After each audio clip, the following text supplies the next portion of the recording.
Hello there, and welcome back to, well, Great Britain and Europa Universalis. So, last time we got ourselves an extra merchant from the trade company, and we are most likely just going to continue on that same note. Again, we're going to continue conquest in India, and also, of course, with Japan. Japan actually has some peasants here that are not happy with the rule. Anyways, that's not important. We also started the war against, my apologies, against Hindustan and Nepal. And the goal, of course, is to take quite a bit of, or a lot of provinces here. We'll just have to see just how many we actually end up taking. For the time being, however, we'll use one army as a attack army. The other one will be used as, well, suppress and destroy enemy armies, more or less. No, sorry, that came out wrong. We'll use one army for sieging, one of the 40k armies, as you know, for purely sieging. The other one will be used to hunt down the enemy armies and also deal with potential rebels, so that should work out just fine. We're also still building quite a bit of ships here to accommodate that new merchant. So once these are done, we'll probably send them to the Baltic Sea to, well, keep everyone at bay. Anyways, with that said, what we are going to do now is just wait. We got ourselves the last colonial nation here, I believe, English Peru. And we're probably now actually going to the war on the Incas, because the English Peru will get everything that has to do with Incas here. How are they doing tech-wise? They're still Tech 9. So we'll go ahead. We'll go for a show superiority war against them as well. We've got some actually... This is kind of interesting here, that rebels rise up in India when I declare war on the other side of the world. But we'll use this army here for sieging battle the entire scenario, more or less. And I'm pretty sure the Incas will fall pretty damn quickly. Other than that, I still should probably go ahead and close off the coast up here, but we are fine. These are natives. That's not actually Netherlands, if anyone were concerned. I'll just fight the war here against Hindustan and the Incas, and once that's done, I'll get back to you. We have reached military attack 24 here, covered way. With that, we're going to increase in combat width by 2. We can now build a redoubt, and basically, I don't think either of those is going to happen, but that's just me. We also have some other issues here. There's a ton of rebels just rising up now for no good reason whatsoever. They're just being mean to me. No, not really. They probably have a fairly good reason, but it doesn't really matter. We just have to deal with them. Also, it seems like the enemies here have decided that sieging the provinces that I more or less are coring is a very good idea, which I guess is because it forces me to actually deal with them, which is a little bit annoying, but true nonetheless. And other than that, we might just have to... guess we'll take advantage of the trend, doesn't really matter. As I was saying here, we might have to play a little bit more carefully. I'm a little bit unsure. But the war against the Incas is going pretty damn well. It's more or less running itself at the moment, since we have the English Brazil, we have English Mexico, and basically every single vassal of mine is, or in this case, nation is ready to fight. So the Inca War here should more or less be done in, or done very shortly, depending on how you want to look at it, or my wording, which is usually wrong, but that doesn't matter. The war against the Incas should be done pretty damn soon, and that is really the only thing that counts. I don't really have any more claims to fabricate, so I should probably see if I can find myself some more allies. The diplomats have very little to do at a time. So I guess what I might actually do is get Denmark and Norway's relations up, and we might just go ahead here and integrate them rather than keeping them as they are now. I'm a little bit unsure if I will actually do that or not, but it's definitely a possibility depending on how things actually play out here. Why are there 37 navies? Where have I missed one?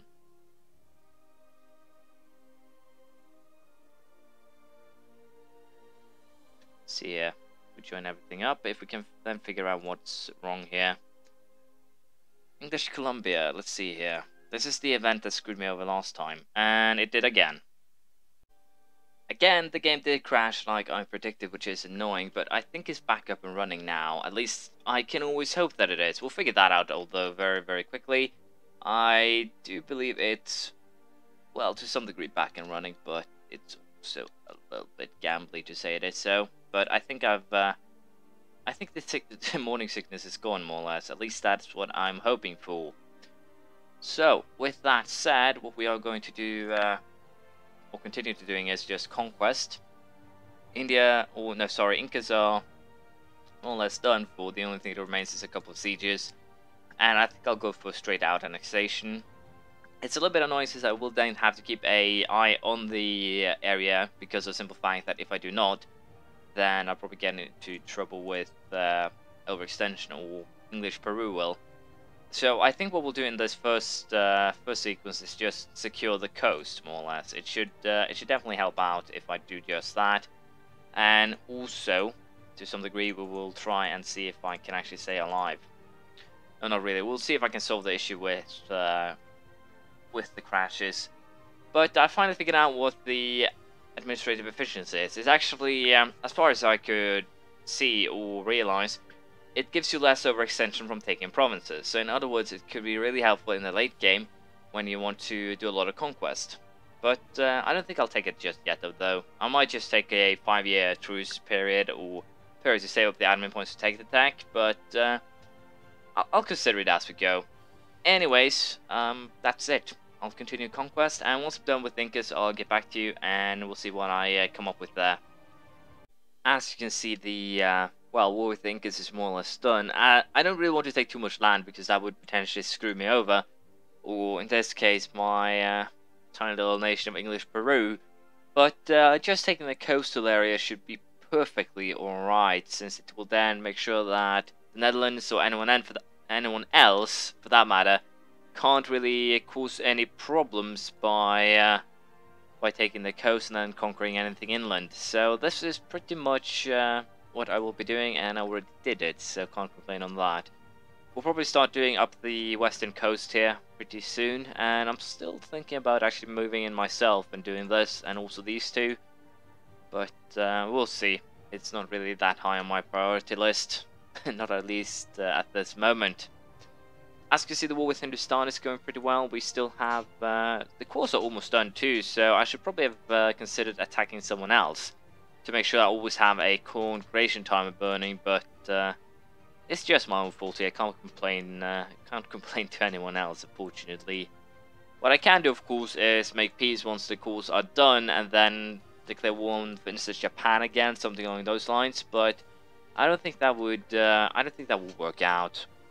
What I should probably have done is just fabricate claims on Nepal and then get rid of them, then go after Hindustan, things like that, but it doesn't really matter either way. We're probably just going to end up in more or less with the same scenario. So we'll see about that. No free manpower, always good. In terms of what I can take now, where do we scale to? 49 war score, and of course they will not accept that because they are stubborn, just like me. But I guess I'll keep this war going for a little while longer. Unfortunately, I should potentially go after Congo then, just to take this coastal province. It's actually quite not the worst idea right now, so I guess we'll actually do just that. I have the case about taking Loango, so I guess doing that is not the worst or most, worst of ideas, more or less. We're going to take that free stability point too. And we're just going to split up everyone for sieging duties, more or less. And just these guys to make sure that if they train in troops, they will just get beaten right away. So I'll allow myself to finish the war with Hindustan, and hopefully here the taking the province of, or the Congo province won't be a horrible idea. We'll have to see if I'm wrong, however. We managed to get Loango siege here. It actually took quite a while longer than I anticipated, but that doesn't really matter. We'll just take that province. It's just 8% overextension anyway, so it's not horrible. And as usual, we'll be taking their money too. And as I said, I'm very tempted also to start fabricating claims on Benin, Boni, Calabar, Oyo. Basically take everything they own and core it, of course, too. And also take these two from Mali, just again to secure the coast completely and make sure that it's actually just ours. We'll probably do the same thing with Kilvo down the line. But for now, we'll just focus on India and Hindustan, I think. We are more or less done with this war. We just need a little bit, more sieging, and then I think we're there. Again, we can actually take quite a bit of land here. I'm pretty sure that by taking a higher... how should I put this? If by taking a higher authority to some degree, we get less overextension too. As you can see, that should be 20%, 32, 48. No, it actually adds up. Anyways, I guess you actually get a little bit of less overextension due to the simple fact that we get higher administrative efficiency, but I'm a little bit unsure how that actually works. If I didn't actually realize it existed, so I'm probably an idiot for that, but I'll figure it out probably in the near future. I believe the administrative efficiency actually is a number that would allow you to conquer fast, and thus have it high is probably very much desirable. But I'm a little bit unsure on the specifics there, so I'll have to check that out. For now, I'll continue the war with Hindustan here. It shouldn't be too much of a problem, really. And we can hopefully get it done pretty damn soon. We'll see how it goes. This is the deal we'll be going for. We'll be taking, I believe, 6 provinces. 6 provinces to 88% war overextension. And with this, we're definitely getting closer to locking everything away. We can fabricate claims now on everything on the southern part here, so we'll probably be focusing on this area right here during the next war. But at least now we're getting closer to getting complete control over India. So that's at least a good point here. Also, I actually retain enough admin points to potentially go for that increase in admin efficiency. And I think we're actually going to test this out for science. And as the science proves, overextension went down from 96% to 72. So it is really important to actually have high administrative efficiency. So I'll have to do a little bit of checking up on this, but it's definitely useful. And even if it makes coring prices, I don't think it makes coring less costly though. So that is basically a plus minus setup, no matter how you look at it. Yeah, it doesn't make coring any cheaper. So it's basically a you have to view or take the cons against the pros. Pros I can take one line. Cons, it will still be exactly the same price to core it, which is of course potentially a very problematic equation. But I guess what we'll do now is just wait a year, and then we'll declare war on Japan. The only 2 targets I really have now, I believe, are just Hindustan, Nepal, and Japan, or Nepal, Hindustan, since they are basically united. No, actually, I do have these guys too, but it'll take a while to get over there, especially since they don't, especially if I want to fabricate claims over there. So we'll have to consider that later. Bohemia is currently at war with Austria. This could actually be the opportunity I've been waiting for. If you think about things, Lithuania has Switzerland and Hansa. Marginalizing the Swiss, if I can, would definitely be useful. They have been a thorn in my side for quite a while now. And also will most likely allow me to annex Denmark, and also potentially